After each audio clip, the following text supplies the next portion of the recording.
Ky ishte Selahudini, po ne ku jemi? Selahudin Ejubi, ai hero dhe luftëtari pa të rëmbur deri në ditën e gjykimit, do të mbetet shembull se si duhet të sakrifikohet njeriu për Islamin.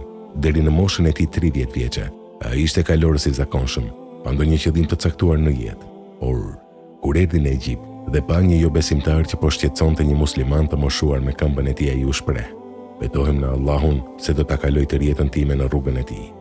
Sa ndryshimi i papritur ndodhi në jetën e Selahudinit. Ai më vonë bëri edhe një betim tjetër, se nuk do të qeshte derisa ta çliroi Jeruzalemin, vendin nga i cili pejgamberi Muhammed shkoi në Miraxh. Pas bashkimit të Sirisë dhe Egjiptit, Selahudini filloi një fushat kundër jo besimtarëve, të cilët kishin marrë nën kontroll Kutsin. Në qytetin verior izraeli Tiberias, ai u përball me forcat e kombinuara të kryqëzatave dhe imposhti ata me 4 korrik të vitit 1187.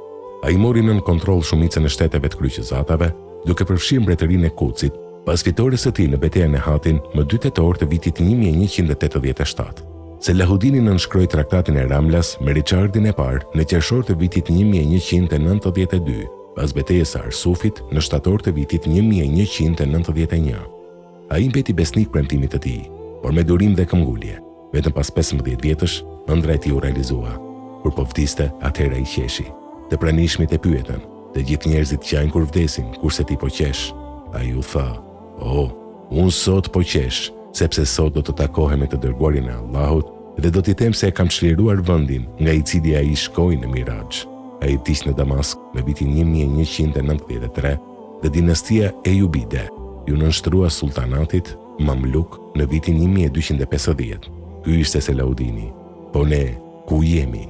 Cili është qëllimi ynë në jetë?